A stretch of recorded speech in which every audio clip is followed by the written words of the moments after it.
আসসালামু আলাইকুম। সম্মানিত চাকরি প্রত্যাশী ভাই বোনেরা, সকলে জব পয়েন্ট বিডির পক্ষ থেকে সালাম ও শুভেচ্ছা গ্রহণ করবেন। কিছুক্ষণ আগে আমাদের কাছে বস্ত্র ও পাট মন্ত্রণালয়ের একটি নিয়োগ বিজ্ঞপ্তি এসেছে। বিস্তারিত জানতে হলে অবশ্যই ভিডিওটি ধৈর্য সহকারে দেখুন এবং আমাদের চ্যানেলে এখনও যারা নতুন আছেন তারা অবশ্যই আমাদের চ্যানেলটি সাবস্ক্রাইব করে দিবেন এবং পাশে থাকা বেল আইকনটি অন করে দিবেন যাতে নতুন নতুন ভিডিওগুলো সবার আগে আপনাদের কাছে পৌঁছে যায়। তো ভিডিওটি শুরু করা যাক। বস্ত্র ও পাট মন্ত্রণালয়ের রাজস্ব খাতভুক্ত নিয়োগযোগ্য শূন্যপদের বিপরীতে নিয়োগ বিজ্ঞপ্তি প্রকাশ করেছে। প্রথমেই রয়েছে পদের নাম ৬০ মুদ্রাক্ষরিক কাম কম্পিউটার অপারেটর, গ্রেড ১৩, বেতন স্কেল ১১,০০০ টাকা থেকে ২৬,৫৯০ টাকা।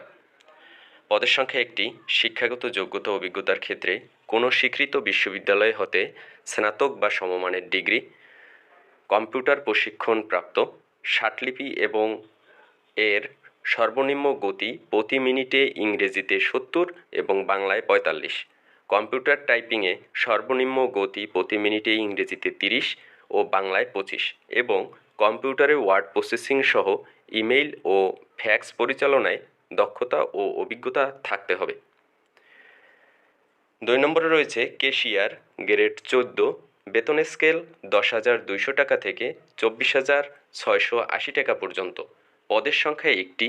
কোনো স্বীকৃত বিশ্ববিদ্যালয় হতে বাণিজ্য বিভাগে স্নাতক ডিগ্রি, কম্পিউটার ওয়ার্ড প্রসেসিং সহ কম্পিউটার চালনায় দক্ষতা ও অভিজ্ঞতা থাকতে হবে।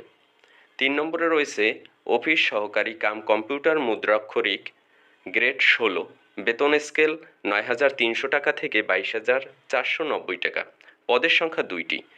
কোনো স্বীকৃত বোর্ড হতে উচ্চ মাধ্যমিক সার্টিফিকেট বা সমমায় পরীক্ষায় উত্তীর্ণ, কম্পিউটার টাইপিংয়ে সর্বনিম্ন গতি প্রতি মিনিটে ইংরেজিতে ২০ ও বাংলায় ২০, কম্পিউটার প্রশিক্ষণপ্রাপ্ত এবং কম্পিউটারে ওয়ার্ড প্রসেসিং সহ ইমেইল ও ফ্যাক্স পরিচালনায় দক্ষতা ও অভিজ্ঞতা থাকতে হবে।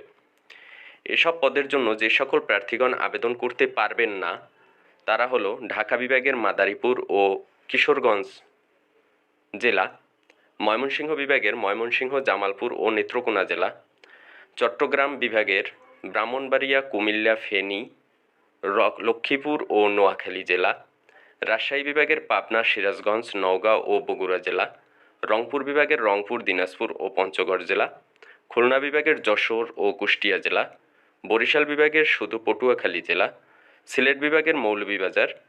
তবে এতিম ও শারীরিক প্রতিবন্ধীগণের ক্ষেত্রে সকল জেলার প্রার্থী আবেদন করতে পারবেন। আমি যে সকল জেলার নামগুলো বলেছি সে সকল জেলার প্রার্থীগণ আবেদন করতে পারবেন না। এছাড়া বাকি যে জেলাগুলো রয়েছে সে সকল জেলার জন্য ১, ২, ৩ এই পদের জন্য আপনারা অন্য সকল জেলাগুলো আবেদন করতে পারবেন। ৪ নম্বরে রয়েছে অফিস সহায়ক, গ্রেড ২০, বেতন স্কেল ৮,২৫০ টাকা থেকে ২০,০১০ টাকা পর্যন্ত। পদের সংখ্যা ১২টি। কোনো স্বীকৃত বোর্ড হতে মাধ্যমিক স্কুল সার্টিফিকেট বা সমমান পরীক্ষায় উত্তীর্ণ। এখানে যে সকল জেলার প্রার্থীগণ আবেদন করতে পারবেন না: ঢাকা বিভাগের মুন্সিগঞ্জ, ফরিদপুর, রাজবাড়ী, শরীয়তপুর, কিশোরগঞ্জ ও টাঙ্গাইল, ময়মনসিংহের ময়মনসিংহ, নেত্রকোনা, শেরপুর, চট্টগ্রামের কুমিল্লা, রাজশাহী বিভাগের রাজশাহী, সিরাজগঞ্জ ও নওগাঁ, রংপুর বিভাগের রংপুর, গাইবান্ধা ও কুড়িগ্রাম, খুলনা বিভাগের ঝিনাইদহ, মাগুরা, বাগেরহাট ও কুষ্টিয়া, বরিশাল বিভাগের বরিশাল ও ভোলা। তবে এতিম ও শারীরিক প্রতিবন্ধীগণের ক্ষেত্রে সকল জেলার প্রার্থী আবেদন করতে পারবেন। আপনারা যারা মোবাইল বা কম্পিউটারের মাধ্যমে আবেদন করতে ইচ্ছুক তারা যে ওয়েবসাইটে আপনারা আবেদন ফর্মটি পেয়ে যাবেন সেটা হলো http://motj.teletalk.com.bd। এই ওয়েবসাইটে আপনারা আবেদনপত্র পূরণ করতে পারবেন। আবেদনপত্র পূরণ ও জমাদানের শুরুর তারিখ 22/5/2023 সোমবার সকাল 10 ঘটিকা থেকে জমাদানের শেষ তারিখ ও সময় 21/6/2023 বুধবার বিকাল 4 ঘটিকা পর্যন্ত। এছাড়াও আপনারা আবেদন করতে যে ফি বাবদ অনলাইনে দেওয়া লাগবে তা আমি বলে দিচ্ছি। 1 থেকে 3 নং ক্রমিকের জন্য 200 টাকা, সার্ভিস চার্জ সহ 223 টাকা এবং 4 নং কর্মীকের জন্য 100 টাকা, সার্ভিস চার্জ বাবদ 12 টাকা, মোট 112 টাকা প্রদান করতে হবে। এই ছিল আমাদের হাতে আজকে বস্ত্র ও পাট মন্ত্রণালয়ের নিয়োগ বিজ্ঞপ্তির সর্বশেষ অংশ। নতুন নতুন সরকারি বেসরকারি এনজিও বিভিন্ন ধরনের গুরুত্বপূর্ণ নোটিশ এবং খবর সবার আগে পেতে জব পয়েন্ট বিডিতে চোখ রাখুন এবং আমাদের ভিডিওটি ভালো লেগে থাকলে অবশ্যই লাইক কমেন্ট শেয়ার করবেন। ধন্যবাদ। আজকে এ পর্যন্তই। আসসালামু আলাইকুম।